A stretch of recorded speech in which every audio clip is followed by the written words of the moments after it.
Hi, I'm Dawn, and this is where Shabby meets Bling. To ring in the new year, I'm going to share some of my favorites from 2025 with all of you.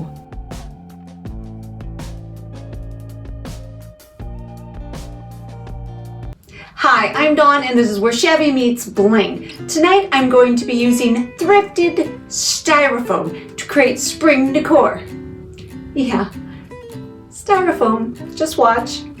I love bunnies. I used to have a bunny come visit me every day at my front door, and that's no joke. But this little bunny was inspirational. I found it while I was thrifting for $1. So I vaguely did a sketch of this cute little bunny, and I am going to recreate it in 3D form. Not sure how I'm going to decorate it yet, but I do know I will be using styrofoam.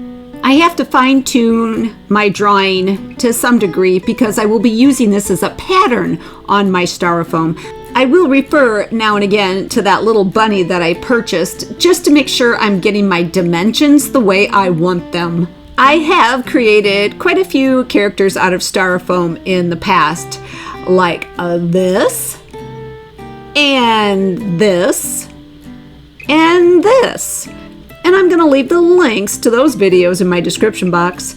Once I get my little bunny fine-tuned, then I am going to proceed to tape it together because her little fanny went off my original sheet. So I will tape the pieces together that need to be together, and then I will proceed to cut her out. Once I have my pattern cut, then the fun begins. This styrofoam round, she really made the rounds from retail to Goodwill to my thrift shop. So I am going to open this up and we are going to trace my pattern right onto this styrofoam round. I am placing the bunny where I can get the most bang for my buck, shall we say, out of this round. And this seems to be the logical place to put her. So I'm just going to trace the parts that will fit on here for now, and I will have to use parts of this and scrap to build the rest of my little bunny. My bunny has a name. Her name is Dottie. This is in tribute to that beautiful little bunny that used to visit me at my front door. She even one time brought her little baby bunnies to visit me. And I'm telling you, so special. So this is my tribute to Dottie. Once it is traced the way I want it, I begin to carve.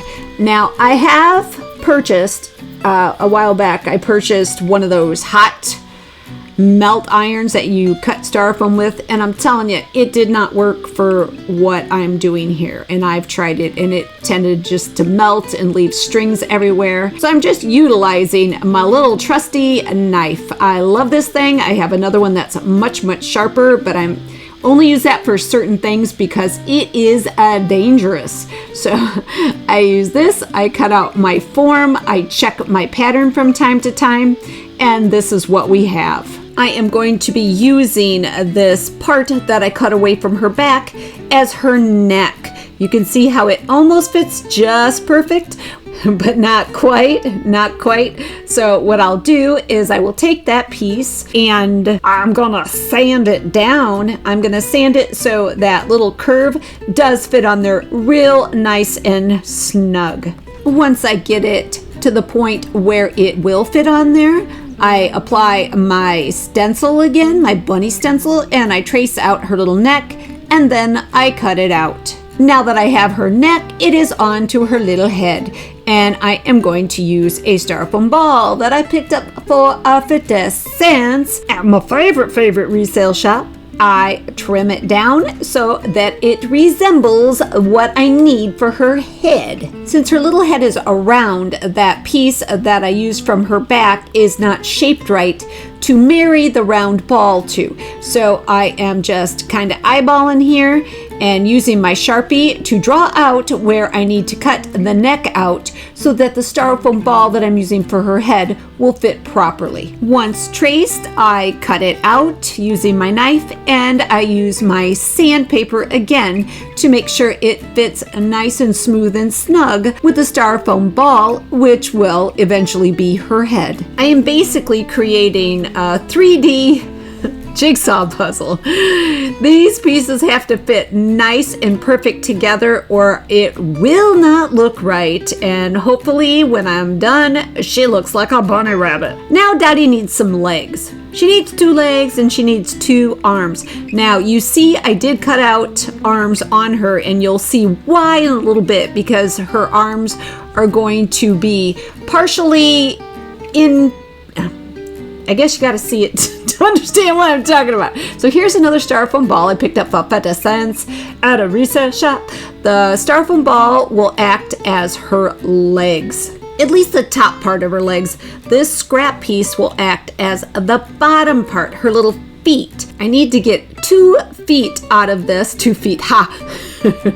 2 bunny feet, 2 rabbit's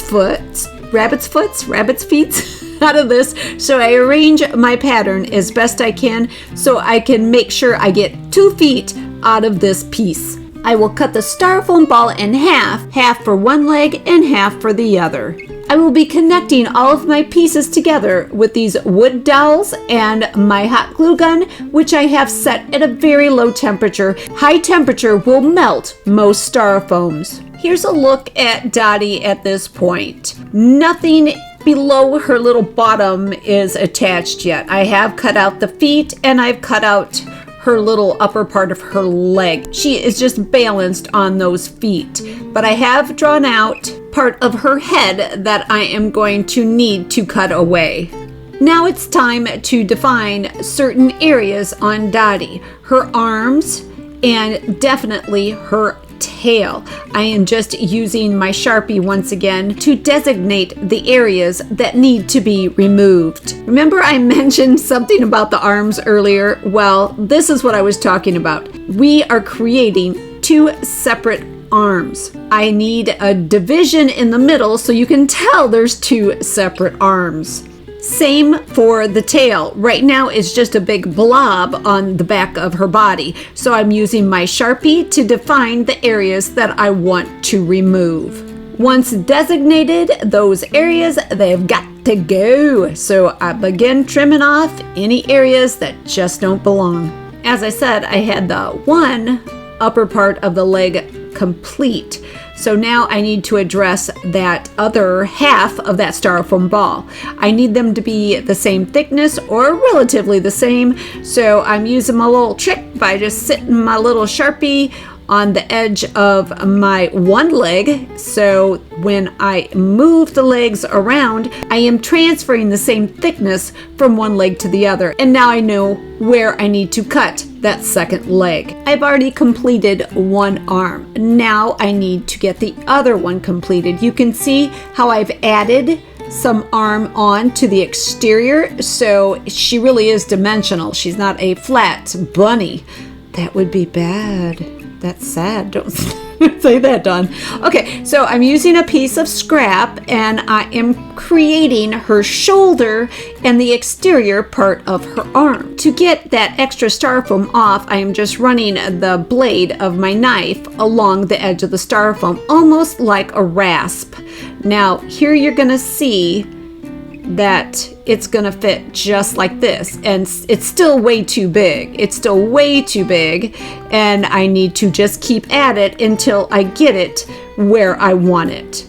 Once I do get it to the point where it resembles the other arm, I am going to use a couple of my little wood dowels and my hot glue set at that low temperature to glue it on. And once it's on, I will sand it so that it looks just like the other side. And I even carve out part of the inside of the arm so that the arm looks continuous.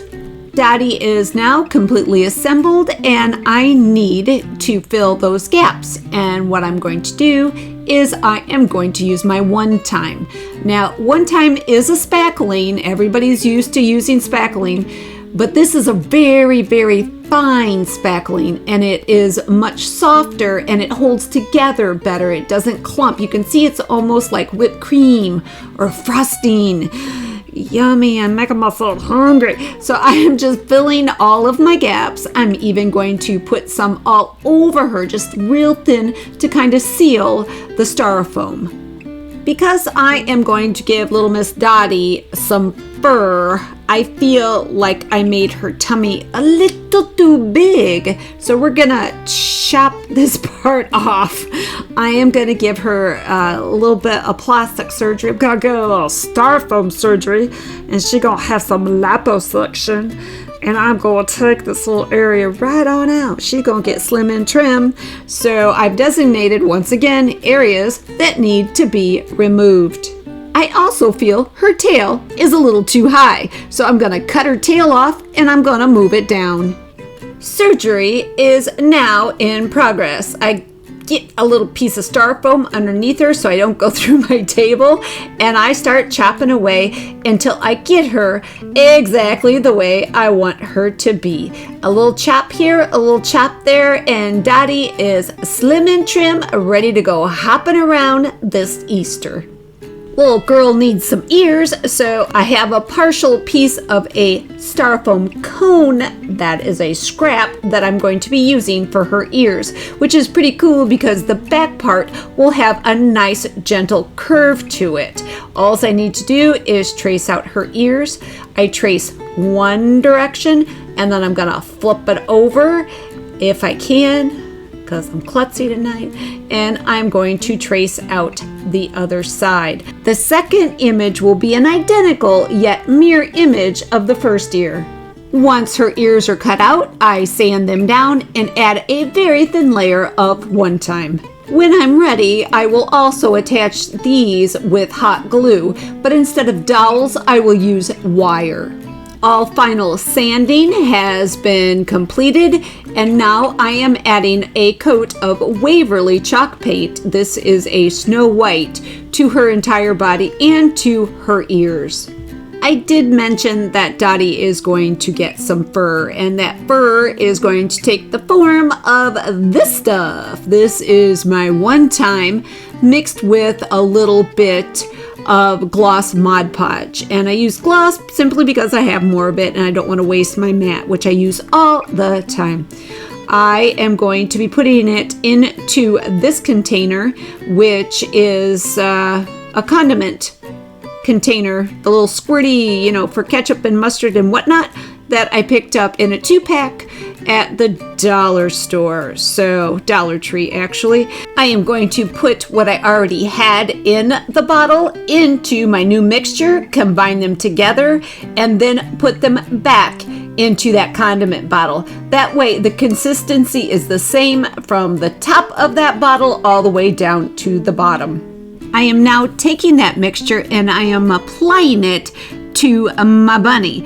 I am just doing little lines, small lines, dot and drag all down her foot. I'm starting at the bottom and working my way up. I work in small sections at a time. Once I'm done with my dot and drag, I get out an old paintbrush and I gently tap down the dot and drag lines that I created earlier. I have not let any time lapse between the creation of the lines and tapping them down. I am creating a more fluffy look, shall we say. Instantly after I'm done tapping, I come back with a quilting pin and I am using it to create a fur-like pattern. You want to make sure you do work in small sections at a time, because if this sets, you will not be able to work with it. So if you do start a section, make sure you have time to finish it. I will continue this entire process all over the entire bunny. As each section of Dottie's fur is dry, completely dry and firm to the touch, I add a coat of matte Mod Podge. The Podge not only seals Dottie's fur, but adds strength as well. I've made Miss Dottie some ears so she can hear, but this little girl needs to see where she's going, where she's hopping about. I am going to be using a couple of little wood balls for her eyes. I already have her right eye in, and now it's time to work on her left eye. Using my knife, I am creating a cavity that little wood ball will fit into. I need to be sure it is very symmetrical to the other eye, and it needs to be deep enough to make sure that it goes into the socket with leaving a little bit of the eye exposed, because I will be building up around that eye with one time. Once I am sure her little eye fits, I fill the entire cavity with one time and then insert the little wood eye and then smooth out the one time around her eye. Then I will sit and let it dry. Now that Dottie has two eyes to see, she needs those eyes to be a pretty color. So I am painting them in. She's gonna have beautiful brown eyes. I am using an apple barrel plaid matte paint, and this color is called Nutmeg Brown. After I have the brown painted on both eyes, I will let it dry, and I will come back with another plaid apple barrel matte, and this is going to be a black paint to create her little pupils. And then I will come back with another plaid paint in white to add the tiniest of little highlights to both of her eyes. Once her eyes are finished, I will carve out her nose and mouth in the same fashion as I did the eye sockets. Then I will finish giving her fur and attach her ears, and she will be ready to go. But she will need a little decoration. I found this cute little basket while thrifting and thought it is adorable, and with a handle it might make a nice Easter basket. I dug into my basket making supplies and dug out the thinnest reeds I had, and I am cutting 6 equal lengths. I used these reeds not that long ago in this video. I'll leave the link in the description box. Once I have my lengths cut, I am putting them into a pan. I have a small amount of water in the bottom of this pan. I'm going to put it on the stove and bring it to a boil, then turn off the flame and let my reeds steam until they're nice and pliable. It's nice when you have the extra time to go to the extent of making your job easier. Here are my reeds, soaking wet and extremely pliable, also very hot. So be careful, I did use tongs. What I'm doing is I'm going to arrange these little reeds in pattern of 2, 2, and 2. I am clipping them to my little board, and I am going to weave them like you will see on a lot of baskets. This is a very common pattern. I take my time to make sure my braiding is even all the way down. I am leaving a couple inches exposed at either end, so I have something to insert into my little basket. Once my braiding is complete and the braid is still pliable, I will insert it into my basket to form the handle. I will clip it in place on both sides and let it dry overnight. And if it's still not totally dry, I will leave it until it is. Here she is, totally dry, looking like she always had that handle. You can see how I put it into the top of the basket, 2, 2, and 2, and then where I clipped it, they dried really nice. Now I'm going to take this thing down and I'm going to spray paint it matte black. Black, you say? Yes, because I want this to have a Mackenzie Childs vibe. That's why I'm also going to be using some of this ribbon. Not real sure which ribbon I'm using yet. Once I get going, I'll know for sure. But it's definitely going to have a black and white Mackenzie Childs kind of vibe. She's done. Dottie's done. She's ready to hop into spring, and she's ready to meet all of you. Let's revisit Dottie's humble beginnings. Thrifted styrofoam. And here's my sweet little Dottie now. I added some whiskers. I love adding whiskers when I do characters that need to have whiskers. I added whiskers in this video, and you can see how I did it. I'll leave the link in the description box. But there she is, whiskers and all. You can see how I carved out her little mouth and her nose in the exact same way I did her eyes. And I even made her a couple of little bunny teeth. Girl gotta eat, you know, she gotta munch on no carrots. My bunnies outside never liked carrots, which is very ironic. Daddy didn't like carrots, she liked apples. Yes, she did. So cute. And remember, Dottie's eyes are just a couple of wood balls painted out to look like eyes, so you get a perfect sphere. And I built up around those eyes with that Mod Podge and one-time mixture. You may have noticed her little ears go down. She is not your normal bunny. She's a lop-eared bunny. Dottie was not lop-eared. I took some liberties there in the design of little Dottie. My faux Dottie. And there's her cute little tail. I moved it down about 1.5 inches, more appropriate for where her little tail should be. You have to remember, that's all her body is styrofoam, one time, and a little bit of Mod Podge. Thrifted styrofoam, by the way. All those pieces were thrifted at a very inexpensive price. Let's get a better look at that basket that I created the handle for. Now painted black with some pretty little trim, some black and white trim, and some shreds. Those shreds are just print. Black and white print shredded. If you're gonna shred things in your shredder, you might as well put the paper to use, and I think it looks adorable. Ready to be filled with candy or Mackenzie Child style eggs, whatever your heart's desire. Her apron is just a combination of 2 different ribbons, a wide ribbon and a narrow ribbon, and a little bit of trim. Both of the ribbons were wired, so it was easy for me to create pleats. I even used that polka dot ribbon to create a little pocket. None of Dottie's embellishments are permanent, so I can take these things off and change them on a whim. She can go from Mackenzie Childs to floral at the drop of a hat. You never know when you're gonna see Dottie next, because she can be changed for every season. Hi, I'm Dawn. Welcome to the Shabby Meets Bling Cafe. I will be your barista tonight as we thrift, flip, and create some fabulous coffee-themed decor. I promised you thrifting, and here's some thrifting. I was at Goodwill one day, and I found these. These pretty little things are Steltman Weidman, and they're from Bavaria, and they are vintage. I found a set of 4, and I wish I'd grabbed them all, but I didn't. It wasn't the right color tag, and I had already bought a whole lot of other things, so I picked up a set of 2. These are worth some money if you happen to be a collector of espresso cups, as I am. I also found this vintage Folgers coffee tin. It is a little bit rusty, and it has no lid, but we'll be dealing with that shortly. And I got it for $1. I mean, dollar makes you holla. What do you do for $1?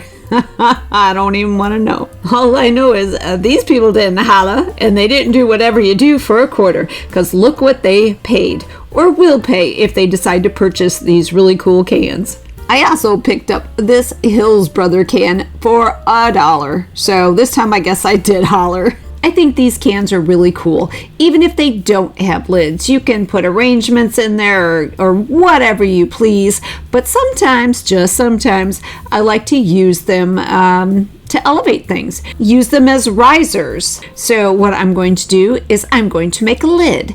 And I think when it's all said and done, you might not even know if it's real or not. I think I'm gonna fool you. I've done this before. And I just use cardboard. I used an old cereal box. I traced the top of my Folgers can. Then I gave myself a guide a little outside that circle, and I'm gonna cut it out. We're gonna cut this thing out, then we're gonna form an indentation in the top of the lid to make it look authentic. Now to add dimension, that indentation, I'm using that Hills Brothers can that I picked up simply because it was a smaller circle than my Folgers can.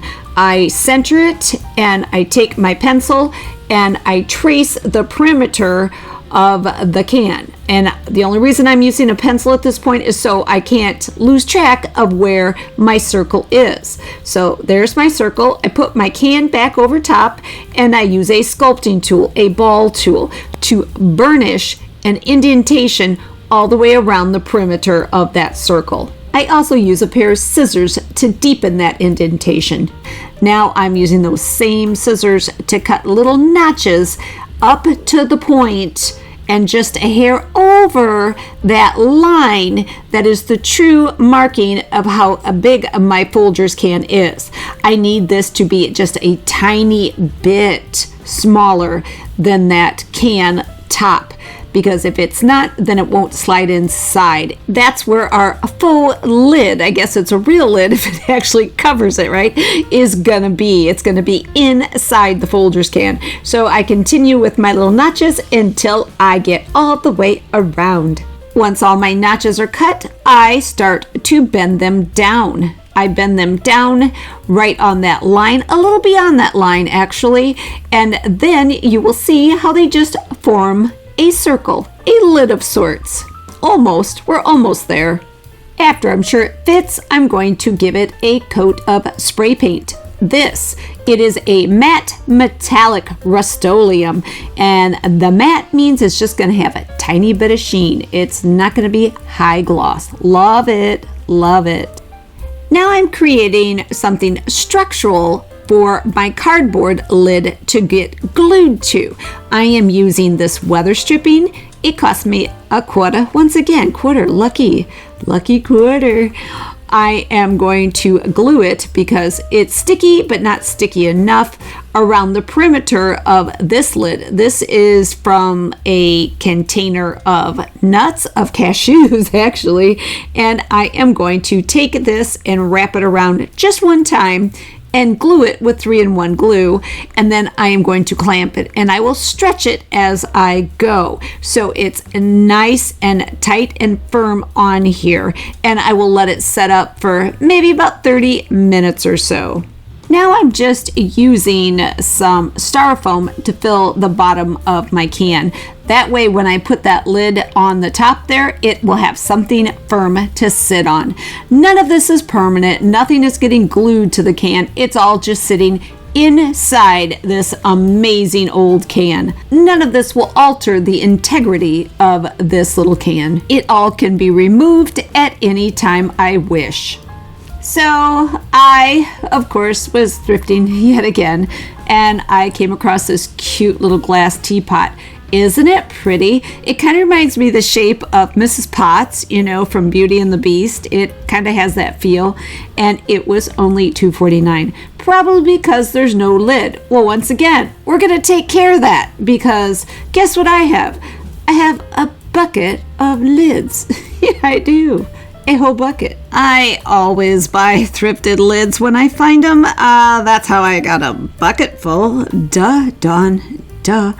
I did a video with my good friend Annie where I used a couple of thrifted lids to make some cool things for my bathrooms. I'll leave the link for that video in the description box below. But I searched and I found one lid that fit, and I kept searching and I found a second one that fit, and I liked that second one better. So now my cute little teapot has a lid. It is complete. While I was checking out my little Folgers can and that Hills Brothers can, I came across this image. How cool is that? Well, it just so happens that I happened to find this when I was thrifting. Isn't that awesome? I mean, how much alike do these two little tins look? So much alike. And I only paid $3.49. Now, let's face it, somebody did a number on this thing. Marbles, and you can feel it. It's just like so much paint on here. It's dimensional. So what I'm gonna do is, first and foremost, is I'm gonna give my little tin a good sanding. I'm using a 220 grit here. I don't want to make big gouges in the tin and in the paint underneath. I just want to get rid of the marbles, the acme, and any other little extra goodies this person decided to paint on here. She's sanded and cleaned and ready for paint. We're painting this little tin, and we're painting it Tuscan red. This is a folk art home decor chalk paint, and it is pretty, and I've used it a couple times lately, and I'm really liking it. Plus, it was very close to the color this tin originally was. So I will give it as many coats as necessary to cover the little snowman and the cinnamon stick sign that this tin originally had on here. Not an old tin, but we're gonna make her look old. She's gonna be old for sure. Yeah, I'm thinking 1920s-ish kind of vibe. That's what's gonna happen. This is coat 3. Yes, coat 3. It took a lot to cover all the graphics that were on this tin, but that's okay. I'm loving how it's looking. Isn't it something? It's really looking like that coffee tin image that I found online. I really want to achieve that same look as the tin in the image, so I am removing the handle. The screw is stripped, so I'm doing the best I can to get it out, and I did. After I remove the handle, I give the little build-up paint where that handle was a quick sanding, and then I need to fill the hole. So I take my painter's tape and apply it to the inside of that lid, right where that hole is. Then I fill the little hole from the outside with one time, and I'll set it aside and let it dry. Once dry, I carefully remove my painter's tape. I sand my one time smooth, and then I touch up this area with paint. My now painted coffee tin needs to become a coffee tin. It needs a design. So I jumped into Canva. I uploaded the photo of the item, that coffee can that I liked, and I searched Art Deco. Any image that appealed to me, I clicked on it and added it to my board. Once I had quite a few images that I liked, I started building my own design. Then I started playing. I played with the little wallpaper piece that I found that was green and gold, and I changed it to red and gold, and I changed some of the other images to different colors as well. I kept some of the images I clicked on, and some I deleted. Some worked in the design that I had going, and some did not. I added shadows, outlines, and changed more colors until I came up with a design that I was happy with. I needed the word coffee, so I clicked on text and simply typed out the word coffee. Then I searched through the whole line of fonts available, and I came up with this one. This font seemed to be the closest to what I had in my image. This is my final design. I even created a coordinating design to go on the top of the lid where we removed that handle. Now I will cut out my images and I will bust out the podge. We're gonna Mod Podge my images onto this tin. I will use a matte Mod Podge. I printed my design in a lightweight cardstock. I am using the old school method. I am putting the Mod Podge on the back of the image, and then I will lay it on to my tin. Once I have my image on, I will coat the entire tin with Mod Podge. That same matte Mod Podge. Once my Mod Podge is dry, I'm gonna come back with some brown antiquing wax from Waverly, and we're gonna give this whole thing an antique look. I found these two stamps while thrifting. Oh, thrifting is my life. I don't like these two. I actually found them in a bag of 6, and 4 of them I really like. I've actually used some of them in videos, but these two I know I will never use, but I liked the wood. So I'm going to pry off the little rubber stamps on both of them because we are going to use that wood. We're going to use the wood to make little books. Little barista books. Once the stamps are removed, I clean off all the sticky residue from the adhesive with some Rust-Oleum Cabinet Transformation. This is a deglosser. After scrubbing a bit with my old toothbrush, I let it sit for about 5 minutes, and then I'll come back, give it another little scrubbing, and wash it off with some warm soapy water and then some clear water and let it dry. In that little area where you would grip the stamp, I am going to glue a dowel rod just on one side. This is a small thin dowel rod, and it's a size that fits right in that little groove perfectly. I'm going to use wood glue. I am going to clamp it, and I'm going to set it aside and let it dry, and I will do this to both of the little blocks of wood. The dowel is going to help us achieve the little roundness of the spine of our little books. Since the dowels were too long to begin with, I am going to cut them off now.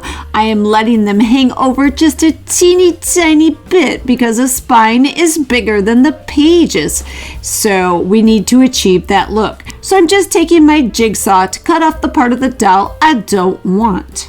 Now I am filling the little divot in between the dowel and the wood with a one-time. This will give us the really finished look of a book spine. Once my one-time is dry, I will sand it nice and smooth and give this little spine a rounded edge. And now it's time to paint my little book. I'm painting the 3 edges that don't have a dowel rod snow white. It is a Waverly chalk paint, and I am making sure that I get all the little pages of my book covered really well. It took 2 coats in total. Our books need covers, so I'm back to the cardboard, and I have cut out 2 pieces that will wrap around these little blocks of wood just perfect. Since my books are going to coordinate with my little tin that we just finished, I am going to use that Canyon Red once again. I begin by painting the edges of the glossy side of the cardboard, and only the edges because that's all that's going to be seen.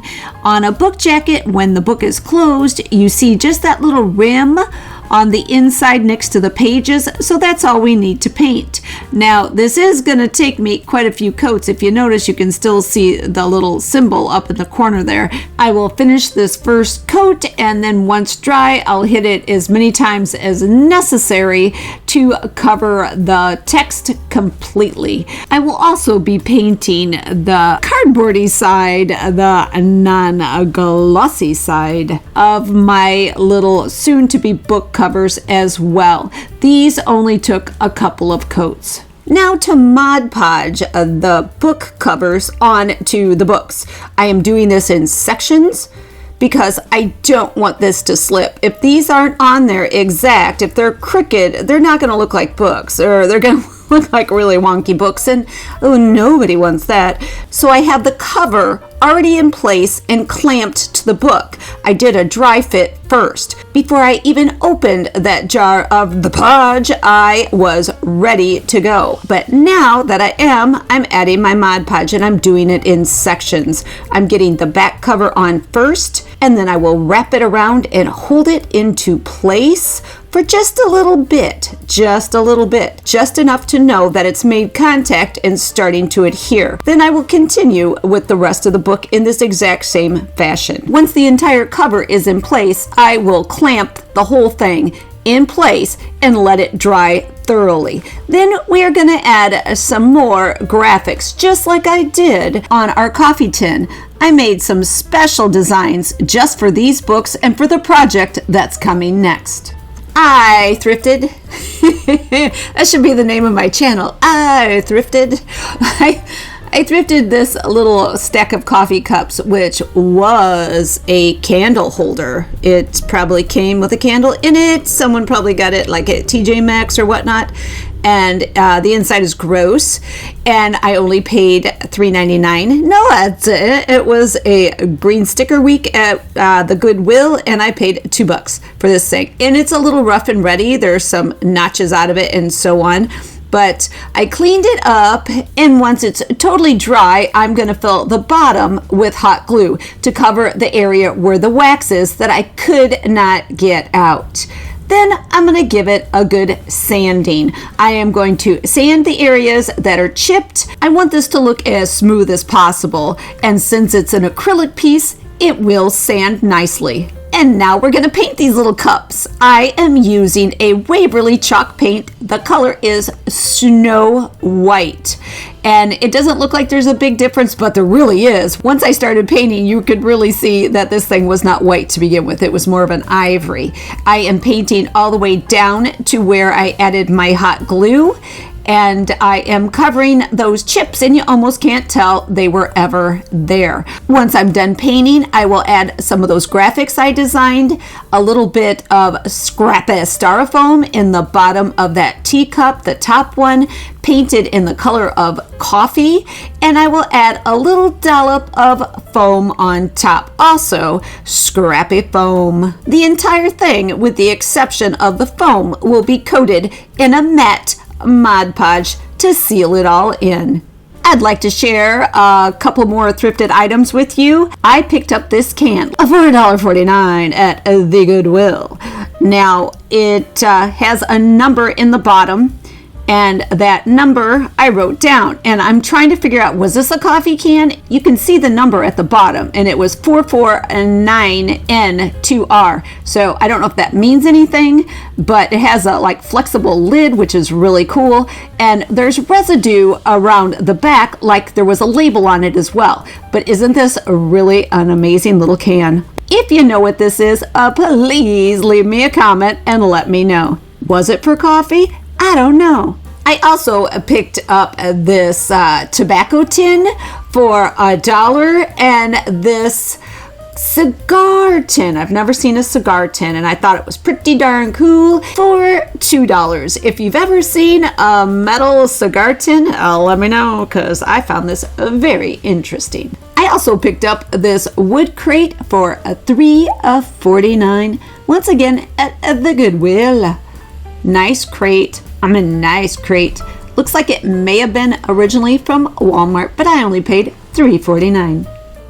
My cappuccino's done, as are my coffee themed projects. Let's go take a look. Well, there's my little Folgers can, complete with the lid. What do you think? Would you have a clue that wasn't the real deal? You can even tap on it and it sounds like it's a lid. It's pretty cool. Well, technically it is a lid, right? It just happens to be cardboard. Cardboard, an old lid that both would have ended up in the recycle bin, and a little weather stripping and a touch of paint. And you have a very authentic looking lid for this little can.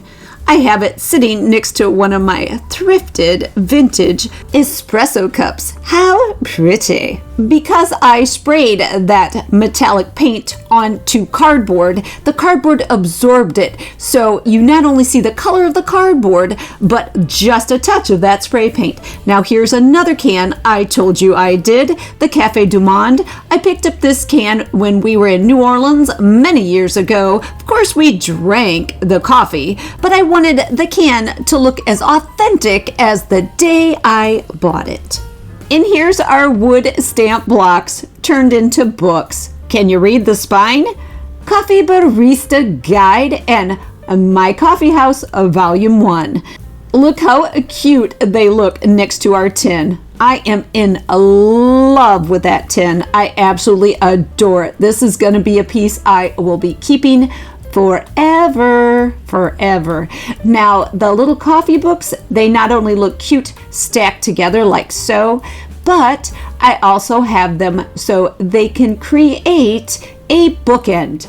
They can hold my coffee books in place. There's a real good look at the graphics I created for the top of my little tin. Doesn't it really resemble that inspiration image I found online? And yes, it does still open.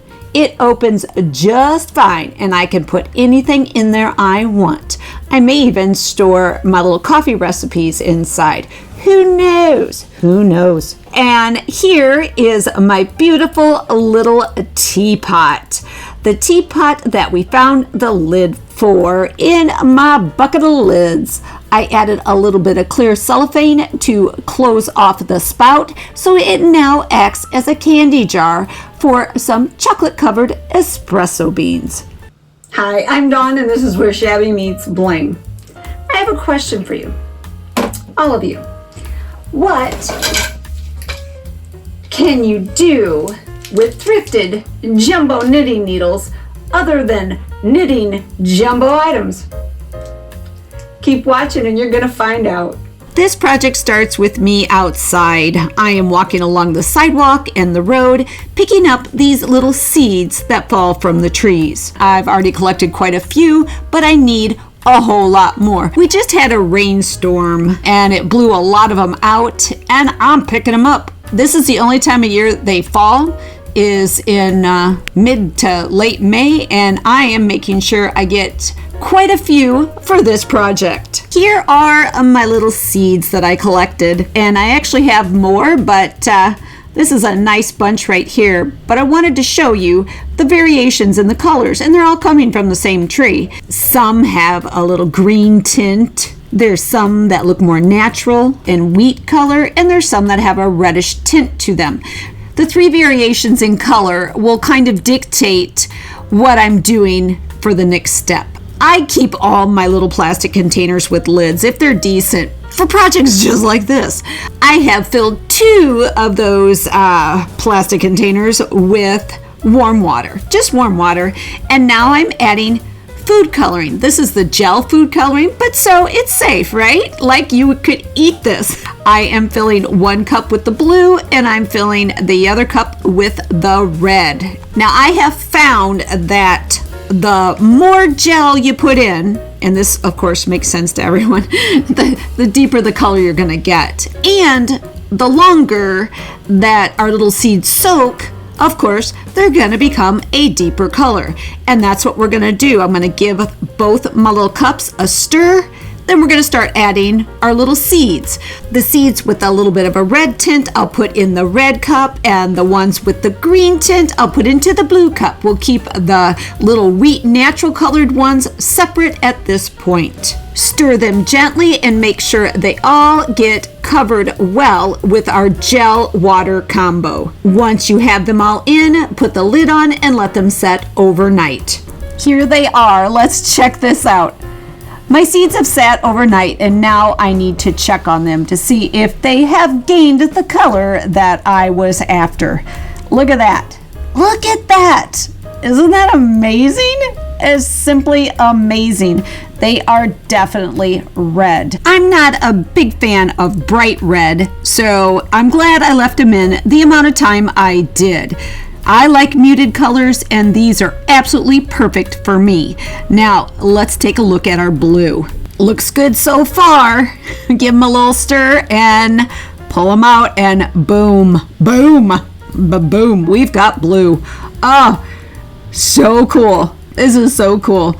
I am so excited about this project. You know, this would be great for kids. Just make sure no one's wearing anything that's super special, and if it gets ruined, you're upset. But this would be a great project for kids. They can help you pick up the seeds, and they can help you dye them, almost like Easter eggs. But for summertime, how fun. This would be great for weddings and any party in general. But can you imagine a wedding? Do some beautiful blues and even like dusty pinks and gorgeous purple. Ooh, pretty, so pretty.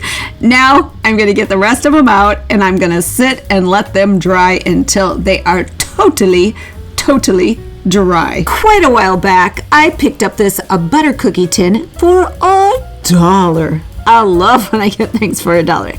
It makes me happy. I am going to use this little tin to hold some other items I will be making. So my first step, of course, is going to be painting it, and to paint it, I need to prep it. So I busted out the podge, and I'm going to give it an entire coat, just the outside, of course, of the good old matte Mod Podge. I will clean that lid up really well, and it also will get a coat of the matte Mod Podge. Once I'm done, I will set both pieces aside and let them dry thoroughly.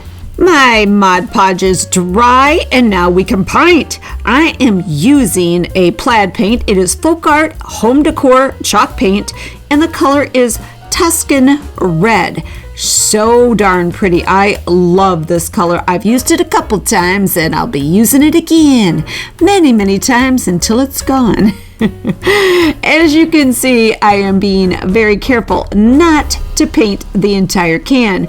I am trying to leave a little blue stripe at the top. You can see there's a little ridge there, and I'm trying real hard not to go over that ridge. So I will be painting the entire can with the exception of that a little stripe at the top, and then in the back where the can is actually put together, there's a metal strip there as well, and I want to leave that exposed. I feel by leaving some of these areas unpainted, it will add to the illusion that it wasn't painted and was like this all along. And of course, the lid gets painted as well. This actually took me 3 coats to get it all the way covered to get those graphics so they are gone. Once I finished that third coat, I set it aside and I let it dry, and then I jumped into Canva. I want my can to be a vintage fireworks can. My plan is to mimic a Black Cat firework label.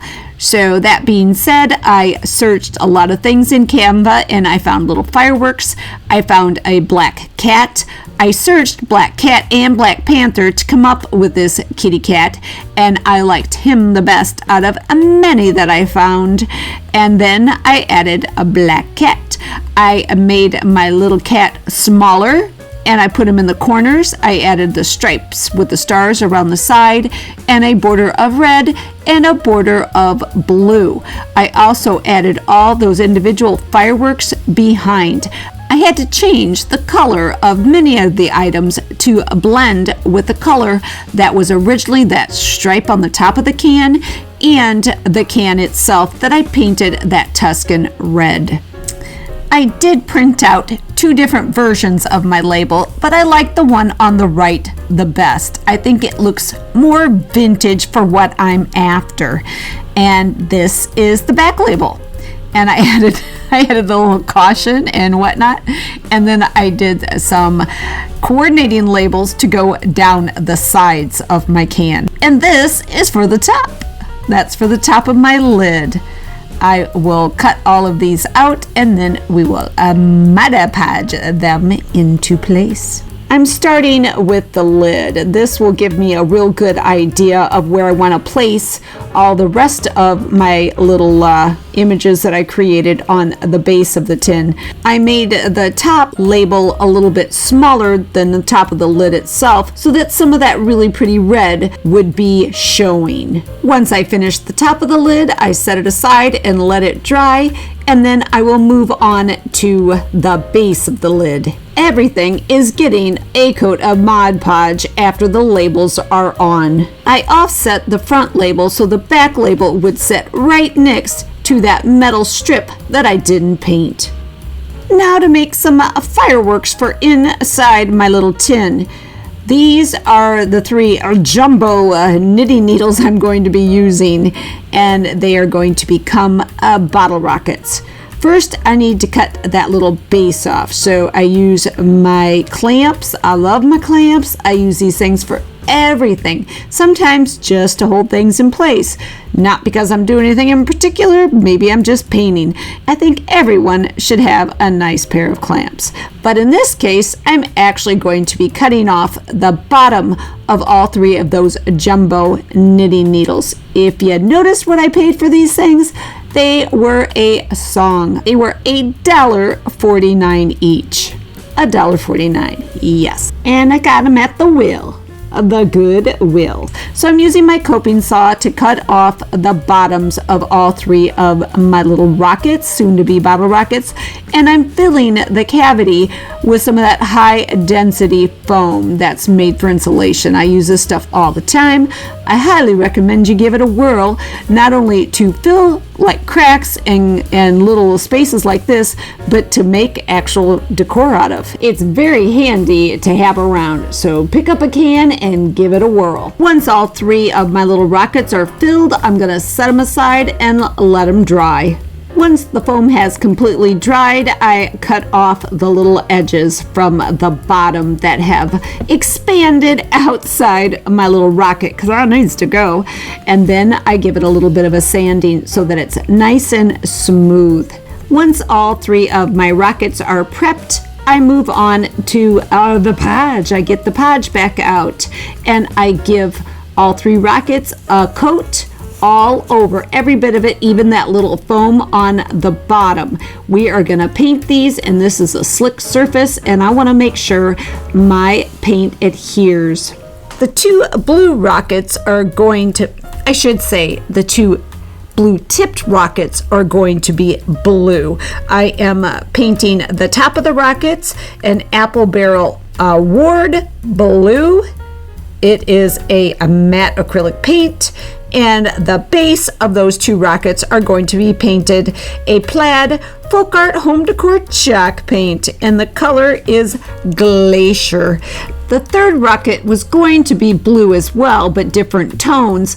But I changed my mind after I started painting it. So the third rocket is going to be blue on the tip as well, and the color is Ink Spot, and it is also a plaid folk art matte. Now the base of the rocket, the majority of the rocket, is going to be that Tuscan red that we used on our tin. So it will coordinate beautifully. The one I'm painting now is that gorgeous glacier chalk paint. My jumbo knitting needles need more than just paint to pull off the fact that they're trying to imitate a bottle rocket. So what I did is I created a little round emblem, little black cat grr, to go on each one of them, and some stripes to go down the side. 3 stripes for each rocket. Now this dowel will get inserted right there, about that deep, because that's how you stick these in the bottles, right? And this will act as its wick. This is just wax cord used in making jewelry. The stick and the cord will be hot glued in, and my images will be Mod Podged on. Now I'm going to use some thrifted cardboard rolls to make some firecrackers. I paid $1 for these at my favorite resale shop, and now they're going to become firecrackers. Yes, firecrackers, how fun. First, I'm going to start by filling them with that high density insulation foam. This is going to expand inside here and make it a nice solid firecracker instead of something that you could step on and squash. We do not want that. We want a nice solid little cylinder. So once I fill them all, I'm going to set them aside to dry. And then, just like our bottle rockets, I will trim off the edges that have expanded outside that cardboard roll. Once they are all trimmed, I bust out the podge yet again. How many times is that tonight? Woohoo, podge. I am going to coat all of it, even the foam, on the top and on the bottom with a matte Mod Podge. Then I set them aside and let them dry, and you're not going to guess what's next. No, we're not painting next. I am going to fill in those little lines that go all the way around down like a candy cane, that little ridge, with some lightweight spackling. I don't want to see those lines. They have to go away. So I will fill in the lines, I will let that dry, and then I will come back and I will sand it smooth. Once I have them completely sanded and nice and smooth, now we can paint. So I'm busting out a really pretty color. This is Flamenco Red. Lovely. All 7 of my little firecrackers are gonna get totally painted in this color. They will actually be getting 2 coats of this Flamenco Red. Red. This is clothesline. I mean, literally clothesline. You go and get a little bundle, and people use them on clotheslines outside to hang your clothes on. Do people actually still hang their clothes out to dry? I don't know.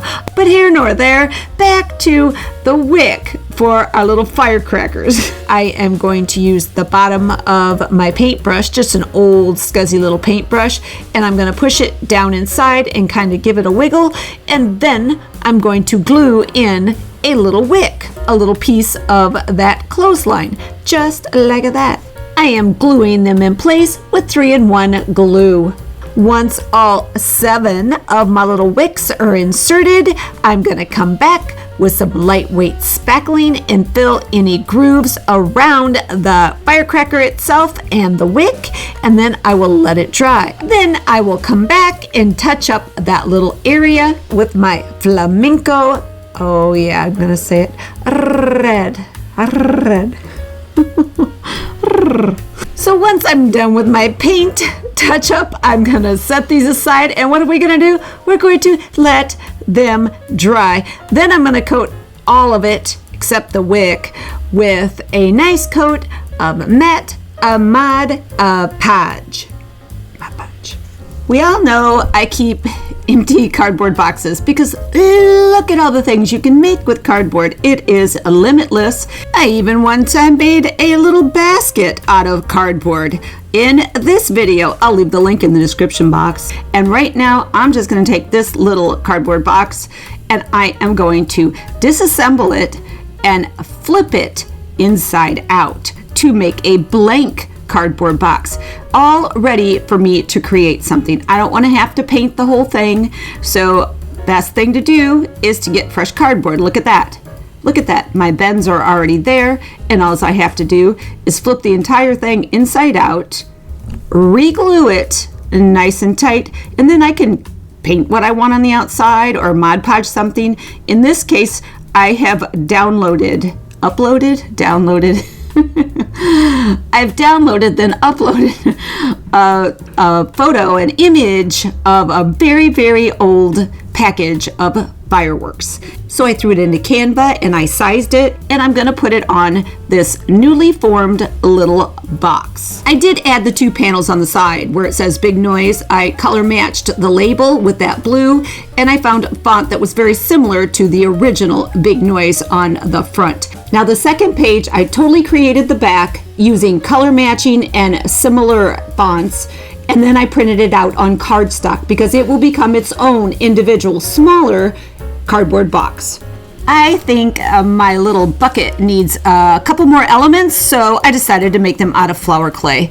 I made the word boom out of flour clay, and I am going to be painting it in that ink spot to coordinate with the can and the top of my 1 bottle rocket. I also made a little pop, and I'll be painting that as well as those little quasar stars in a yellow ochre. Then I'm going to put this little number all together. My projects are complete, and now it's time for me to show you how I do red, white, and blue. We went from a thrifted butter cookie tin to a vintage-inspired Black Cat fireworks tin. That's the back label that I created. From nothing, I just took inspiration from the original Black Cat itself and went from there. And there's the top. I love it. And you can open it with ease, not a problem at all, because remember, I did not paint that top lip. And so glad I left that blue stripe. Look at the contrast and how much more realistic this looks, like it really might have been a vintage Black Cat tin. There's our front. I added that little 24 variety pack image, as well as a couple stars. And there's our sides. There's our sides and the back. And you can see I even left that metal trim on the side there right next to the back label, and I left the metal trim at the bottom, so it really does look authentic. I think the extra labels around the perimeter really add to the authenticity of what this little tin might have been if it were real. And once again, there is our top. Now let's take a look at our bottle rockets. From 3 thrifted jumbo knitting needles, we get these 3 authentically fun retro looking bottle rockets. I love them. I absolutely love the medallion, the little stars at the bottom and the stripes going up the side. And with that little stick and the fuse, it looks like you could really light these and celebrate however you do red, white, and blue. Now, let's take a look at our little firecrackers. From simple cardboard rolls that were thrifted to these adorable little red firecrackers. Boom, boom, boom. How cute. I love these. And there's our vintage and vintage inspired Big Noise firecracker packages. Look how nice they came out. They both look vintage. I love it. Let's take a look at all of my little firecrackers and bottle rockets and extra goodies put together in my vintage-inspired Black Cat tin. Grr. Grr. There you have it. That's how I do red, white, and blue. I basically made an arrangement out of all the little items that I created, and I filled in any gaps with 3 colors of crepe paper streamers. The 3 colors that I actually used when painting my bottle rockets and my little firecrackers and the tin. I use the red, the gold, and that deep, pretty royal blue. The lid is in the back to support the whole structure. My little stars are on wires and they move. If you gently touch this, those stars bounce, almost like someone lit some of those firecrackers. None of this is permanent. All of this can come out and be displayed in any way I like at any time. I'm very happy with the outcome, but there's one more thing we need to see. We need to see that natural confetti. Well, of course, I picked the windiest day on record to try to do this, but we're going to wait a second and hopefully the wind will calm down. 1, 2, 3, and go. Woo! There we go. Look at that. Look at that spin. I did slow down the video so you could really see it go. The wind was still raging, but we did it. Hi, I'm Dawn, and this is where Shabby meets Bling. This is my favorite time of year. I didn't say my favorite holiday. It's not a holiday. It's a time of year, and I love summer. And that means to me, gardening and outdoor entertaining. And thrifting, well, always thrifting.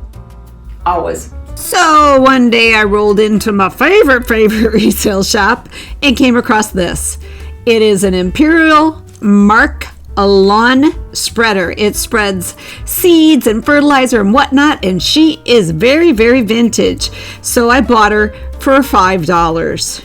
The cool thing about this is it was actually manufactured a town right next to me in Polo, Illinois. I love finding things that are made local and are vintage, so it's a win-win. I couldn't find too many that actually listed a price, but this one says it was going for $45. And take a look at that orange color. OMG-ness. It is awesome. Would love to have that for fall. I'm going to be using my Imperial Mark as kind of a traveling planter. Once it's planted, I'll be able to wheel it anywhere around in my yard this summer as I'm entertaining. If I need a little splash of color here or there, a little extra something, there it is. I'm using an old seed bag, corn bag actually, this one is, to act as a liner. I use these all the time. You can tell I've used this one in particular before for another project. I fold and adjust it to fit this particular container. Then I come back and add some rocks to the bottom to aid with drainage. Both of the sides of this bag are sewn. You know how they have the seams? So water will escape in those places. If you feel you need more drainage, all you need to do is poke a couple holes in the bottom of the bag. I have not had that issue. This works good for me. Everyone has their own particular ways of doing things. I like to do things the way I have found they work for me and my garden. Now I'm adding soil, and believe it or not, this is not like a high quality garden soil. This is topsoil. I use topsoil all the time. If you've ever seen videos of my gardens are beautiful and things grow well. I don't have issues. So topsoil is an inexpensive, if you get a decent topsoil, an inexpensive and good way to go. Now it's time to add some plants. And all the plants I'm going to be adding, with the exception of 3 different things, are out of my own garden. Things that have become overgrown and need a new home. One nice thing is that at the end of the summer, I can pull these out and put them right back in the ground in a new location where I need some extra greenery. I keep adding soil to the areas that need it to build up the shorter plants, so once planted, they sit near enough to the top of the container to be seen. You don't want to have to lean over the container to see the plants. I'm treating this like a live floral arrangement. Just because it is not in water and the stems have not been cut, it's no different. It is absolutely no different. I am adding one tall item to the back, a third of the way from one side, and then different textures, colors, and heights through the rest of the container. I keep adding the plants till I get them situated the way I want. I make sure all roots are covered, and once they're all in, I will fill the entire top of this with mulch to help hold in the moisture through this sizzling summer. I will be adding a couple of thrifted garden tools as embellishments in my planter. This one I picked up for $1. This is my trellis and my beautiful wisteria, and she is out of control. So I am going to add a couple of elements to this area so she has more room to branch out. Branch out. In 4 different locations on this trellis, I have planters. 2 in the middle by my gate and 2 on either end. It's the 2 on either end that I'm going to address right now. One of the solutions, and it's a small one, is to create spheres out of those planters. To add 2 more planters on top of each of the other planters, upside down, of course, to create that sphere. I found these at Ace Hardware. They were originally $48.99, and I picked them up for $11 each. They are solid, heavy wrought iron. A little welding, and these will assist in giving my little vines more places to creep and crawl. I remove the coconut liners and the chains from each of the planters, and then I add a finial to the top of each one. This will make them coordinate with the new arbor that is about to be installed. This is the arbor that I purchased. I absolutely adore it, and you can see the spheres with the little finials on the top of each side. We will be installing this but not using the gate portion in the same location. I have plans for it somewhere else, yes indeed. But that is way down the road.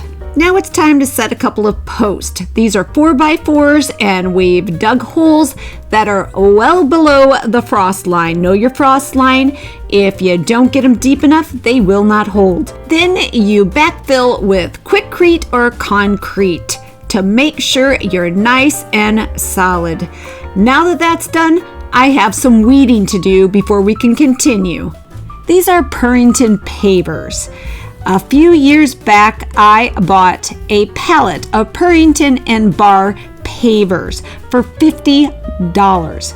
That's right, $50. It was on Facebook, a marketplace. I knew I was getting a good deal. They usually at that time were going for $4 to $5 a piece. I had to dig them out of an old lady's backyard and load them in my truck myself, but it was well worth every minute because look what these things are going for now. I got quite a bargain. These pavers are more than 100 years old.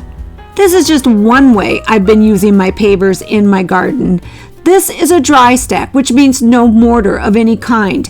These are around both of the posts that we just set. The frame of the new trellis slides right down over our 4x4 and will sit firmly on those pavers. Here is my beautiful new trellis. I am in love with it. It is gorgeous. It looked great online, and I'm happy to say it's even more beautiful in real life. You're probably asking yourself, what good does that trellis do so far away from the other trellis? Well, that's what the metal gas pipe is for. 3 pieces that have connected one trellis to the other and have been welded in place. Now it's time to give my vines something to really crawl on. I will be covering these 3 pipes with this metal fencing. It is flexible yet durable. I will cover them in an arched fashion until I get to the point where I'm coming into contact with the front of the new trellis, which has a very unique shape, and I will try to make my wire fencing conform to that shape. I will be using a very heavy gauged wire to hold it in place. Once I'm done, I will add these 4 gorgeous lanterns with battery-operated candles inside to light my pathway. One last little area that needs serious attention is the little strip of garden near the front of the property. I will be using this thrifted garden edging as well as this curtain rod to add some accents in that area. The curtain rods are going to act as little ending posts for either side of my edging, but they're too long. It is very rocky in that area, and the ends are round, so very difficult to pound into the ground. If I were to use a Dremel tool or something like that to cut it, I would still have that same problem. So I measure out where I want this to be cut off, and instead of cutting it, I am pounding it flat, and then I will bend it back and forth until it breaks. That way it will go into the ground so much easier. I'm just using a rubber mallet, my hammer, and a piece of wood to make this happen. Everything's complete. Let's go take a look. Here's that strip of garden before, and here it is now. I wasn't able to get it totally finished. The rain has been coming, but I did get that garden edging in and my retrofitted curtain rod. Very happy with the way it turned out. It just needs a little more weeding and a little more mulch. Here's my Imperial Mark lawn seed spreader, all planted. You can see I added the mulch and those 2 rusty garden tools. I can roll this little planter anywhere in my yard. I even added a tea light inside that bulb planting tool. As I always say, if you can light it up, you should light it up. Let's take a look at my trellis. Here's one of the orbs that we created on one of the ends. I love it, and look how the wisteria has already taken over. It's claimed it as its own. Here you can see the lanterns with the battery operated candles, and you can also see how much of that new canopy has been overwhelmed by my wisteria. This was really necessary. My wisteria really needed more room to grow, and I love the look of this. It is so secluded. Here you see the entire trellis, the old trellis arch, the new trellis arch, and the canopy that extends and connects the two together. You can also see that beautiful gate and those 2 fence pieces that I found alongside the road, along with the pavers that I made. To see how those items came about, I'll leave the link to this video in my description box. The new Trellis Edition has become a favorite hangout place for some of the neighborhood birdies. This sweet little robin paid me a visit while I was outside working. Hi, I'm Dawn, and this is where Shabby meets Bling. Fall has arrived. That means I'm going to be doing fall projects tonight. This is Everything Crafting. I would like to thank our hosts for tonight, Katie from Lady Red Crafting and Lisa from Our Gray House. You're going to find the links to their channels and this playlist in my description box below. So, while thrifting, I picked up this cool little jar. Isn't it cool? I think it's supposed to be a vase. I got it at my favorite resale shop for $2, but there's a tag underneath it, so I think it was either probably at another resale shop prior or maybe a garage sale. I can't take it. My curiosity is overwhelming. It was $3 somewhere else. I got it for $2, so happy me. Well, I don't want to use this as a vase. I want to use it as a jar with a lid, because if you look at this thing, you look at the ribs on it, this looks like a pumpkin. So how perfect for fall. Instead of putting this lid from a peanut butter jar into the recycle bin, I decided it was nearly the perfect size to be the base for my lid for my pumpkin jar. I'll be using this weather stripping to make it fit nice and snug. The back of the weather stripping already has adhesive on it, but it's not sticky enough to hold, so I will be running a bead of 3-in-1 glue all the way around the perimeter of the inside of this lid. Then I take that weather stripping and run it around the inside where I just applied the glue, pressing it firmly as I go. I cut the weather stripping where the 2 pieces meet, and then I press them together and then remove that protective tape from the inside. I press until I'm sure it is in there nice and snug, and even try it on my jar. I want to put a handle on my lid, so why not use a real pumpkin stem? It is the appropriate size, and I think it'll look super cute. So I need this thing to lay flat on my lid. and at this point it won't. So I'm just taking my coping saw and I'm giving it a little shave, and it doesn't take much to get it so that it'll sit nice and flat on my lid. I'm going to attach the stem with a screw and wood glue. Since I don't want to split the lid, nor do I want to split my cute little pumpkin stem, I'm going to drill holes first. I will drill a hole right through the lid, and I will drill a pilot hole up through my pumpkin stem. Then I get the screw started through the bottom of my lid, and then I'm going to add some Gorilla Glue. I add the glue to the tip of the screw and up through the bottom of the stem. Then I will screw the stem in place. I really don't like the perimeter edge of my little lid, so I'm going to add some decorative metal on the outside.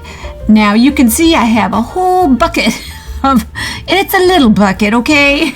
I justify myself. It's a little bucket of metal pretties. I am going to use that one. This is the one I'm going to use, even though I have a plethora of different types. This one will fit almost perfect, and it's so incredibly pretty.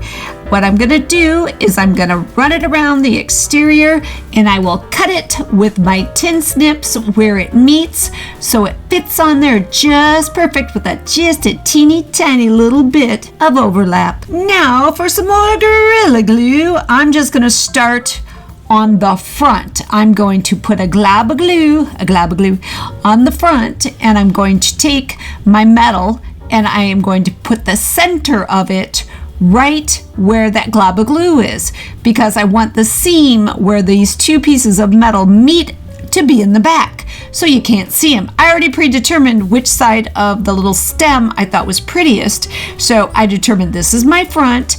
That's where I will start my ribbon. I got the glob of glue, ribbon in place, and I'm going to clamp just this one spot and let it set up for a while before I glue the rest of the ribbon in place. I have given that first glob of glue a little bit of time to get tacky, and I've also added a much stronger clamp to hold that first little spot. Now I'm going to take my Gorilla Glue and go around the rest of the perimeter of my lid, and I will clamp it all into place. I'm using a total of I think 6 clamps here to make this happen, because I want every bit of it to remain in contact, every bit of that ribbon to remain in contact with the lid while this cures. So this is what my lid looked like clamped as it was drying, and it's dried for quite some time. I am only concerned really with where the two pieces of metal meet together. Everything else seems to be really firm.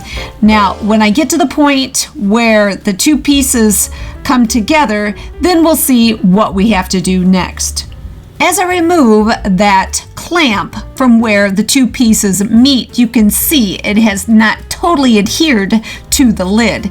So I'm going to have to add some more Gorilla Glue. I will use 2 of the smaller clamps on either side of the joint, and after I glue, I will add the stronger clamp on the joint. I add a couple more clamps to act as legs, and then I'm going to fill in the gap in between that metal ribbon and the lid with some lightweight spackling. Then we'll set it aside and let it dry. I feel my pumpkin jar lid needs a leaf or 2, so I am going to take some of my old templates that I made for this project. I'll leave the link in the description box, and I am going to reuse them. I keep all my templates, all my patterns, I keep them because you just never know. You never know when you're going to need them again. So I am taking 4 different sizes, and I am going to trace them onto packing cardboard. This cardboard isn't from a cereal box or whatever. It is brown on both sides, which makes it easier when you're going to paint, and we are going to paint these. So I trace out one of my leaves, and now I'm just freehanding where I think little veins would be. And you don't have to be precise. It really isn't that big of a deal if it just kind of looks like a leaf. Once I finish drawing in the veins, I come back with one of my sculpting tools, and this is a ball tool, and it is one of the larger ones, and I am just following the lines, burnishing in the veins right down into the cardboard. I press very hard to make that indentation. Once I finish with my first leaf, I create many more in different sizes, the exact same way as I did my first leaf. After all my leaves are complete, I cut them out. Once they're cut out, I am giving them a coat of the Podge. They are getting Mod Podged front and back. This is going to seal the cardboard, and it's also going to add texture, and it's also going to give me a very, very fine crackle, because once we're done with the Mod Podge, while it's a little bit tacky, we're going to spray paint these leaves, and they're going to look like a metal. So it's going to be super cool. But first we have to get them coated with Mod Podge, and once again they'll get coated front and back. Once all the leaves are coated, I come back with that sculpting tool, with that ball tool, and I am burnishing all my veins again. Since the Mod Podge has soaked into the cardboard, it makes the cardboard a little more pliable. It almost like poofs it up because it has soaked in the Mod Podge. So now I'm getting some really good relief with the veins, just using that sculpting tool one more time, retracing all the veins. Once this step is complete, these leaves head for the spray paint booth. I'm in my basement. It's nighttime and it's chilly outside, so we're heading to the basement. I will be painting the front and the back of my leaves, as well as my lid for my pumpkin jar with these two paints. They are both Rust-Oleum. One is a satin and the other is a flat. The satin is a warm caramel and the flat is just brown. I will spray them simultaneously while both are wet. They will mix and they will give me that metal look I'm after. You may remember when I thrifted this Imperial lawn spreader at my favorite resale shop for $5. Then I took it home and I planted it up for summer, and it was looking ever so lovely, but fall has arrived. So I headed back out, replanted what was in the Imperial spreader, and now it's filled with mums and pumpkins and gourds, all ready for fall. Once my mums and ivy fill out, this is gonna be absolutely gorgeous. I went thrifting at the Goodwill and I picked up this wall hanging with these little drawer pulls. That's what these are, drawer pulls on it. And it was $7.49. Or was it? No, it was yellow tag sale, so it was $3.75. So 5 knobs and a piece of wood. And it is wood, it's not MDF, for $3.75. You do the math. How good a deal is that? Well, I loved these drawer pulls. I love the shape of them.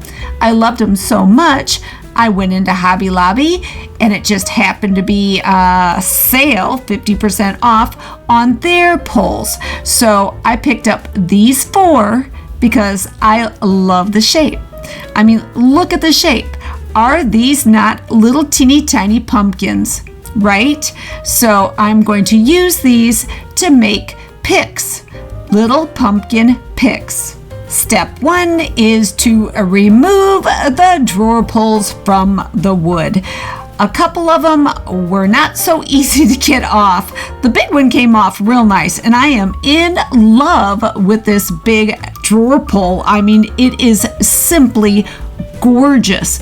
Gorgeous. I wish the whole thing was filled with these. I love the design, I love the size, I love the shape. I will be keeping all the components that go with the drawer pulls. I just don't need them for this project. What I am going to use is this piece of metal.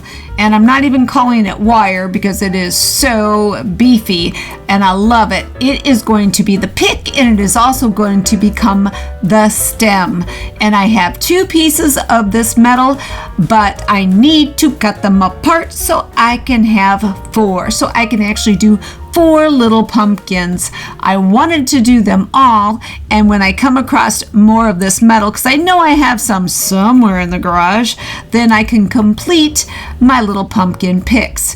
So I always say my hands aren't as strong as they used to be, but success was had, and I was able to cut both of these pieces of metal apart. If that piece of metal is not only going to be the stem, but also the pick, it needs to have a stopping point at the top of my pumpkin. What I'm doing is cutting out small, really irregular circles, and I will punch a hole in each and every one, and it is going to go on top of my pumpkin, and my stem will go up through it. I hot glue where I want my stem to end. Then I take the little tiny piece of cardboard and I run it all the way up the bottom of the stem, and I let it sit until it dries. Once that hot glue has dried, I come back with my glue gun and start building up what is going to be my stem. I just layer it and I make it a little bit thicker at the bottom than at the top, like a real pumpkin stem. Once it's complete, I will set it aside in an upright position to cool, to dry, however you want to look at it. Then I repeat the same process for my other 3 pumpkins. Now it's time to paint. I am painting these with a combination of a Waverly chalk paint in the color of truffle and a metallic bronze, just to give it a little depth. And I'm using these 2 colors at the exact same time, blending them together. So all of my stems will be this color. After my paint has dried, I will hot glue these right into my pumpkins. My teeny tiny pumpkins need leaves as well. I found these fall leaves last year at Hobby Lobby on clearance, and I bought 2 bags. Fall stuff's out this year. Do you think they have them this year? No, of course not, because I absolutely love them.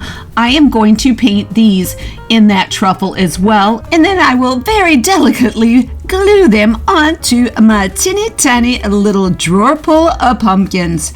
My projects are complete. All we need to do now is take a look. Our glass and metal vase is no longer a vase. It is now a candy jar, and you'll never be able to hang anything on those drawer pulls again. There's our lid. No longer a peanut butter jar lid, but a fancy lid for my vase. No longer a vase, a candy jar. And doesn't it look like metal to coordinate along with the rest of that vase?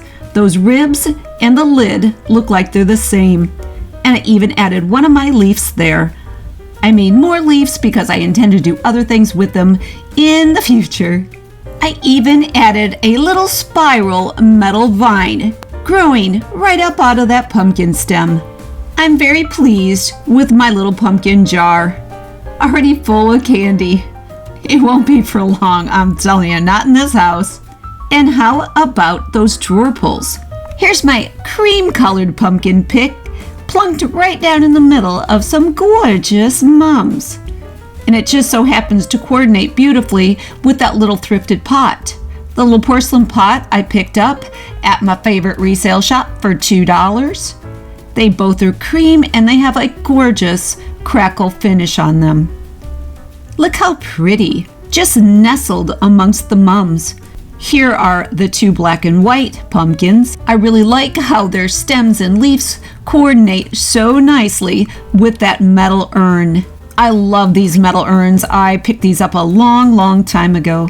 My little black pumpkin pick has yet to find a home. Guaranteed while thrifting, I'll be on the lookout for the perfect pot for my little black pumpkin pick. So this day last week, I was tooling around the old Goodwill. You know how I love my Goodwill.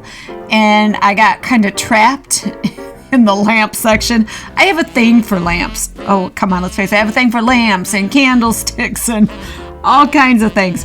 But I love me a good lamp. I like them for the sake of being a lamp, and then I like them for the sake of being what could be something else.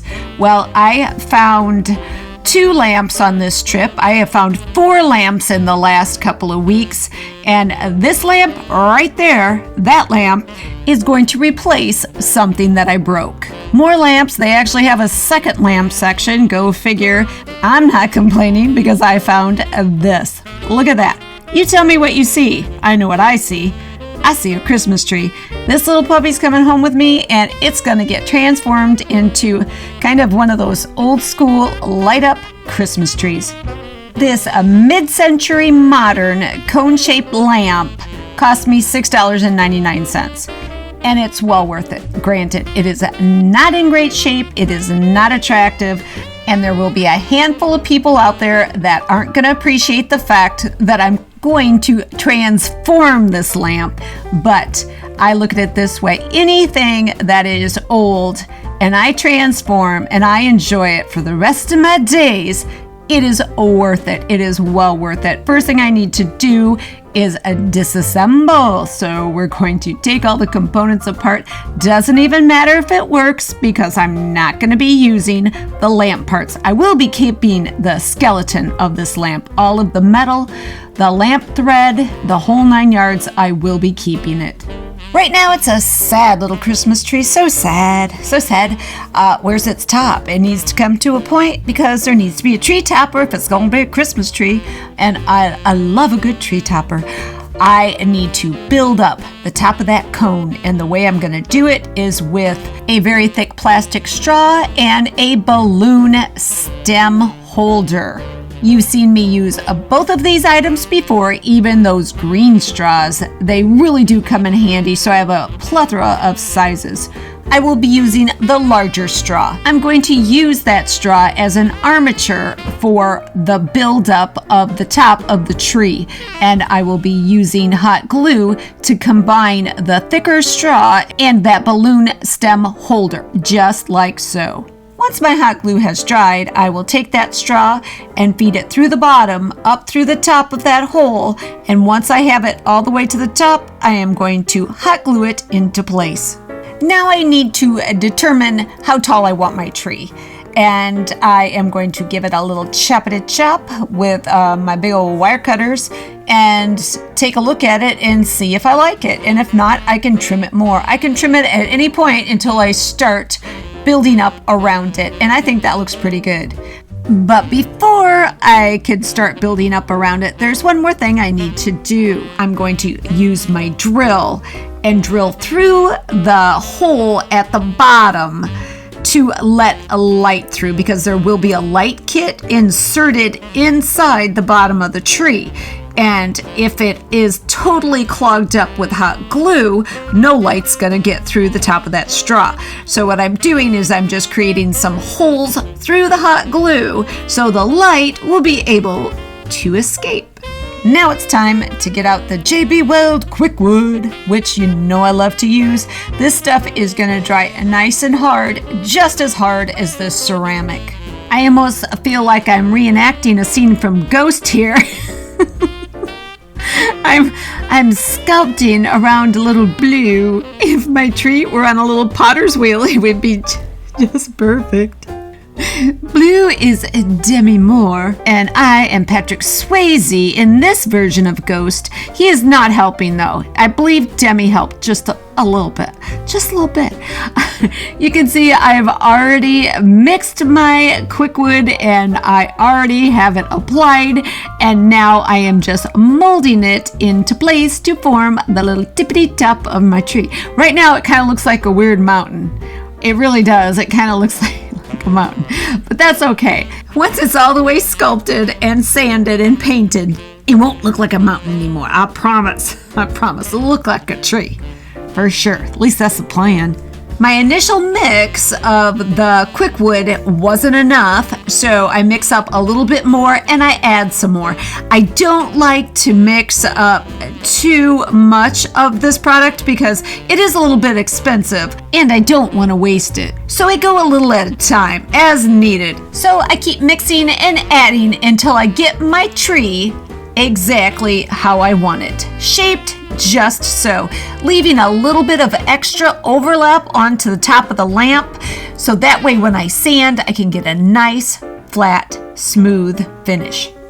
It's time to sand. I like to sand the quickwood by hand instead of using a power tool because I have more control. So I make sure to keep an eye on it so it doesn't get too darn hard, and I'm able to sand it by hand. Once I get it the way I want it, then we can start painting. Thank goodness Blue's helping, or this would take me forever. Thanks, Blue. It is a time to turn the mountain into a tree. I am using a Crafter's Collection paint by Hobby Lobby, and the color is Fern Fields, and I think it is so pretty, so pretty. And I am multitasking because evidently Blue needs some scratches. So while multitasking, I give my little tree its base coat of this Fern Fields, which is a really pretty color. And once I get the first coat on, I set it aside to dry thoroughly. You know, my plans were grand, but I don't even know if I can drill through this, so I'm gonna try a little test. I've got my drill bits out. These are tile bits, and I am going to see if I can get a hole through this little tree, or it'll just have to be a decorated tree, but I really want to light it up. You know how I like to light things up. So we're gonna give it a whirl, and I'm just taking my time, and I'm using the size bit that I think will let some light out, not a huge amount, but it's gonna let a little bit of light out. And if I have enough holes, that's the plan. If I can get enough holes in this thing, it will just have a nice glow. So I drill nice and steady to see what happens. And there's my reward. There's my reward, a nice size hole. Now I just have to get a nice pattern of holes all the way around, spiraling up this tree. The way I'm creating my spiral is by using some jute and painter's tape. I start where my first little hole is, and I just kind of eyeball the whole thing and wind that jute around my tree, slowly spiraling it all the way to the top. Now I have to figure out where I am going to be drilling all of these holes along that jute line. From my initial hole that I already drilled, I am measuring 4 inches to the right, and I make a little dot, and 4 inches to the left and make a little dot. Then as I go to the left, I will measure another 4 inches and make another dot. These are going to be where I will be drilling. Now I'm only doing this on the first row of my jute. Then every row as I go up, I will be going in between those two marks on the next level, if that makes any sense. And you'll see as I drill how this plays out. Once I have my marks all the way up my tree, I can start drilling all these holes. I believe there's 24 in total. I'm not going to bore you with watching me drill 23 more holes because you already watched me drill one. Same thing, different location. So I will get this done, and then we can get that next coat of paint on our little tree. But before I do that, I'm going to give the entire tree a coat of the Podge. One nice healthy coat of Mod Podge to help that next coat adhere right to our tree.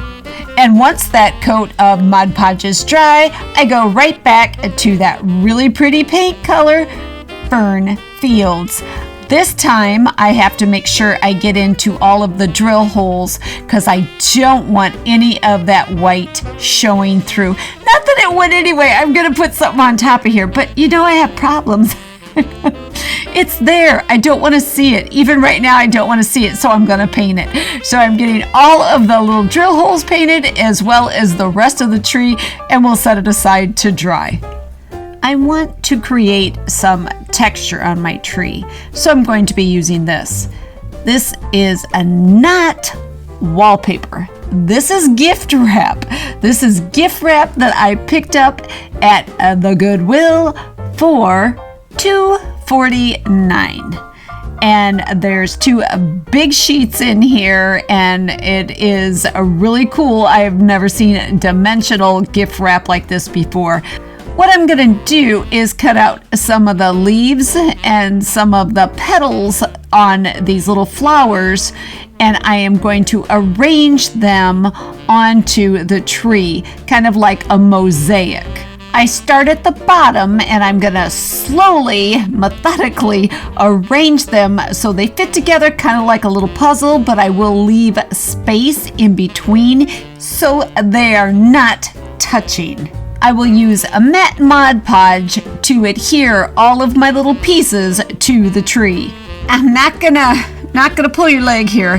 This was time consuming, very time consuming, but I really like the look that I am getting with this technique. I almost wish I had 2 of these lamps because I'd love to do one with just this little paper detail all over it, and one fully decorated. Once I have all of my little paper details Mod Podged onto the tree, I paint everything that beautiful green color. Everything. It takes a couple coats to cover the paper, but it really looks cool when it's done. After I have 2 solid coats on here and I see no more white, I'll bust out the podge, and the entire tree gets a nice thorough coat of matte Mod Podge. Now to address the base. It is not in good shape. It is cracked pretty bad, and I don't want it to come apart. So I'm simply going to take some wood glue and force it down into the crack, and then I'm going to set it aside to dry. Once my wood glue has settled down way down into that crack and dried, I'm going to hit the remaining gap with 1 time. Then I will set it aside and let it dry. Once that 1 time has dried, I give the base a nice sanding, a real nice sanding. And then we're going to add some dimension to the base, just like we did the tree. Back to the gift wrap.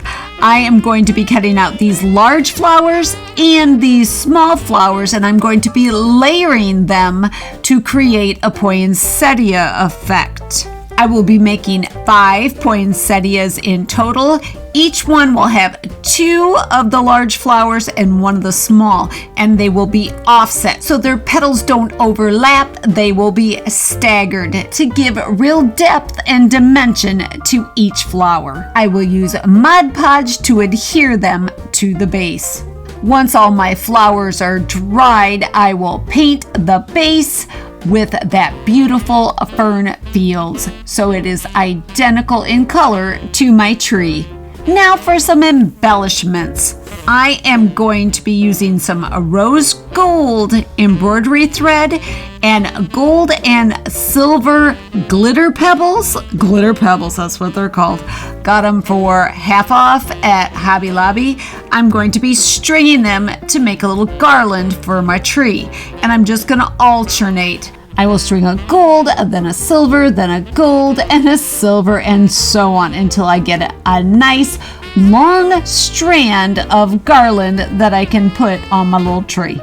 Remember the holes I drilled that the light is going to be coming through? Well, I told you I'm going to be covering them, and I'm going to be covering them with these little poinsettias.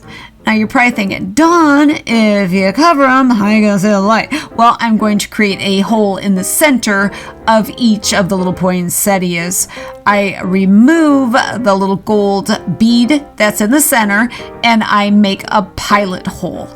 Then I make sure all of my little petals are still together, because once I remove the center, it's going to jeopardize the stability of each of the flowers. So I am using my Elmer's glue to glue down all the petals together so that they won't come apart. And then I will come back with my paper punch and punch a hole right through the center. So I'm telling you up front, punching this hole was not easy. It took a little muscle, and it meant the end of my hole punch, but it was worth it. So once I get the holes punched through, I make sure again that all the petals are glued into place, and then we can create the centers. And the way I form the centers is really simple. It's just with hot glue. I lay out all my little poinsettias with a little hole punched in the middle, and I hold them tight to a silicone mat, and I put a little dollop of hot glue right in the center. This kind of ends up giving me a stained glass appearance. It's kind of cool the way the light comes through that little dot right in the middle. Once I get all my glue centers in place, I let them cool, and then I can remove them from the mat. And I am just using that same knife that I used to create the pilot hole to kind of scrape them, peel them off my silicone mat. If you just go to pull it, you're going to pull the flower and leave the little glob of hot glue behind on the mat, and we don't want that. So very carefully, go right smooth against the mat and take your little flower up. Now we get to do the fun part. We get to bust out the glitter, get out the glitter. Tis the season for glitter. I am using a Mod Podge to create a little ring around my hot glue center, and then I'm gonna douse that little ring with rose gold glitter. I glitter all 24 of my little poinsettias and set them aside to dry. When I glue these on to my tree, I will be using that Elmer's glue. In case I didn't mention it, it's Elmer's Craft Bond all-purpose glue. Love this stuff. I want a tree topper for my little tree, and I chose a star. I have a couple of rusty stars that I am painting antique gold.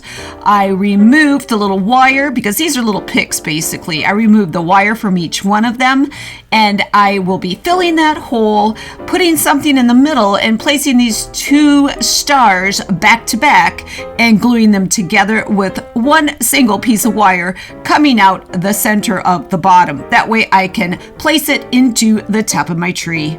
I need more ornaments, so I'm going to make some.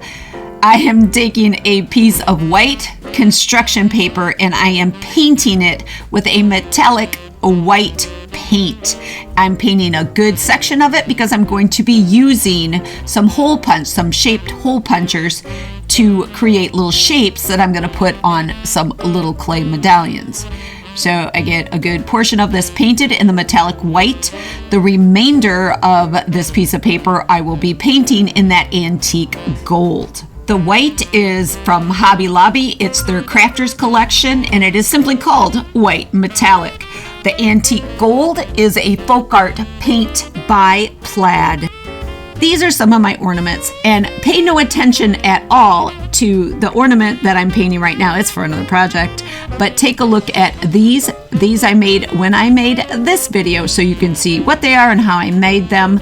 The others right here and here are made of foam, and these over here are made of flower clay. Here's the construction paper that I painted in those two metallic paint colors. I will be using a little star hole puncher to punch out some gold stars that will go on large rounds made from flower clay that I will be painting. And I will be punching out some white snowflakes to go on some of the other flower clay rounds that I will be painting. The little flower clay circles I made a long time ago for another project, and I made extra, as I always tend to do. Everything will get painted in a variety of colors, ranging from that metallic gold we used on our stars, that Crafters Collection metallic white that we used on our paper, and even a Crafters Collection silver metallic. Since my flower clay rounds were made a long time ago, I had previously painted some of them in a really pretty green and blue, and I'm going to use them just as they are, with stars on them, of course. I will also be using these adorable little candy canes that I picked up a couple years ago at Hobby Lobby, and I have taken off the little plastic loop that's at the top because these are made to be hung on whatever you want to hang them on. But I like to glue them on things because without that little plastic loop, they look like real candy canes. So cute. Here's a really good look at some of my little ornaments. The clay, the foam, there's that little star for the tree topper. My little clay rounds with the snowflake. So cute. I am so happy with these little guys. And the little stars. I really think these cute little ornaments will give me that mid-century modern kitsch look I'm after. All I have to do now is glue them onto my tree. So let's check out if my lamp becomes a vintage Christmas tree. Here she is, a lamp no more, and now a kitschy little mid-century modern Christmas tree. Yeah, it has a lot on it, but oh my goodness, how cute is that? How cute is that? And when it's Christmas time, can you really have too much? I don't think so. I don't think so. I love how the base looks like it's just an extension of the tree itself. Really reminds me of a Christmas tree, one of those ceramic ones that my grandma used to set out every Christmas. Ah, memories. I miss her. I think she would love this little tree. I think the ornaments turned out really sweet, and I love the way the star is truly dimensional, and it's proportioned perfectly for the size of this tree. The entire tree and the base were coated with matte Mod Podge, so it all had the same finish. One of the ways I will display my tree is with these cute little retro style reindeer. So sweet. But we've not seen it lit up, so let's light it up and see if any of that light comes through those poinsettias. I would say we were successful because you can definitely see that light shining through the centers of those little flowers. Now, if I were to turn the lights totally off, it would be even brighter. The light even shines through the new addition to the top of the tree. I feel I will probably be making some coordinating pieces to go with my little tree because I really love the way it came out. I hope you enjoyed this video. If you did, give it a like, share it with your family and friends, and anyone that loves DIYs, thrifting, repurposing, mid-century modern, holiday, and Christmas decor. You can follow me on Instagram, Facebook, and don't forget to check out my shop on Etsy. Leave me a comment. I would absolutely love to hear from you. Ring the bell for notifications of all my upcoming videos. Subscribe. It is a fabulous way to support my channel. Join. It's even a better way to support my channel. But for now, this is Dawn with Shabby Meets Bling. Thank you so much for watching, and I look forward to seeing you next time.